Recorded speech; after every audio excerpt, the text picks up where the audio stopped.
حضرت امیر حمزہ رضی اللہ تعالیٰ عنہ بڑے مجاہد تھے، بڑے بے باک تھے، جری تھے، ہمت والے تھے، فیصلہ کرنے کی طاقت رکھتے تھے۔ میرے نبی رحمت علیہ السلام کے بڑے محبوب تھے حضرت امیر حمزہ، پر اپنی باتوں کے کھرے، وعدوں کے پکے، سٹینڈ لینے کا مزاج رکھنے والے۔ حضرت امیر حمزہ فرماتے ہیں ابھی کلمہ نہیں پڑھتے تھے، کہتے میں شکار کے لیے گیا تھا، واپس آیا تو واقعہ یہ ہوا کہ نبی کریم علیہ السلام نا کوہ صفا کی پہاڑی کی طرف جا رہے تھے تو رستے میں ابو جہل آ گیا، اس نے حضور کو نا برا بھلا کہا۔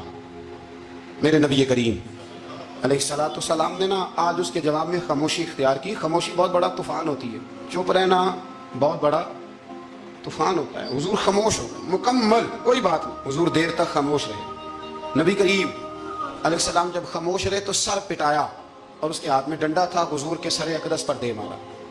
حضور کچھ نہیں بولے، خاموش رہے، سر پہ ہاتھ رکھا، گھر تشریف لے گئے۔ وہ لونڈی دیکھ رہی تھی، نبی کریم علیہ السلام تشریف لائے حضرت ختیجہ کے گھر۔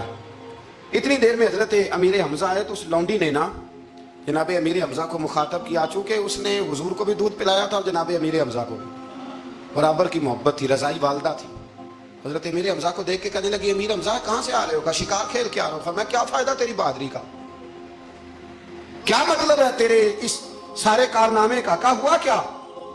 تو لونڈی کہنے لگی کہ آج میرے سامنے ابو جہل نے ڈنڈوں سے اتنا مارا ہے کہ حضور کے سر اقدس سے خون نکل آیا، خون نکل آیا۔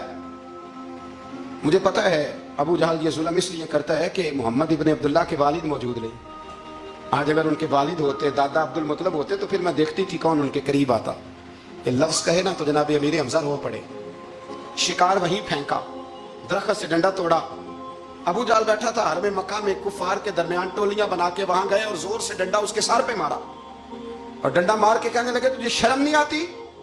میرے بھتیجے کو لاوارث سمجھتے ہو؟ جرأت ہے تو ذرا آنکھ اٹھا کے ایک دفعہ دیکھو، میں تمہاری آنکھ نہ نکال دوں، کرو ہمت اگر طاقت ہے، بولو اللہ اکبر۔ جب یہ لفظ کہے، جب یہ بات کری تو ابو جہل کانپنے لگا۔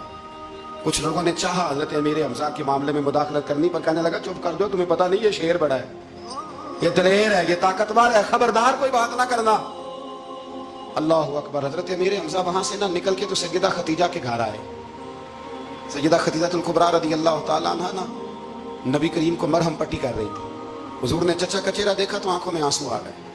حضرت امیر حمزہ بھی روئے اور کہنے لگے بھتیجے خوش ہو جا، میں اس کا سر پھوڑ آیا ہوں، اتنی زور سے مارا ہے کہ اس کو ہمت نہیں ہوئی بات کرنے کی۔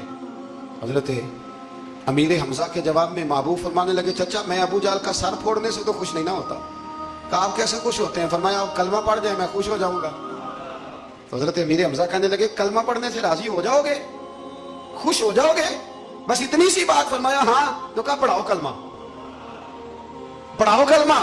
حضرت محبوب کریم نے کلمہ پڑھایا اور جناب امیر حمزہ اسی وقت مسلمان ہو گئے۔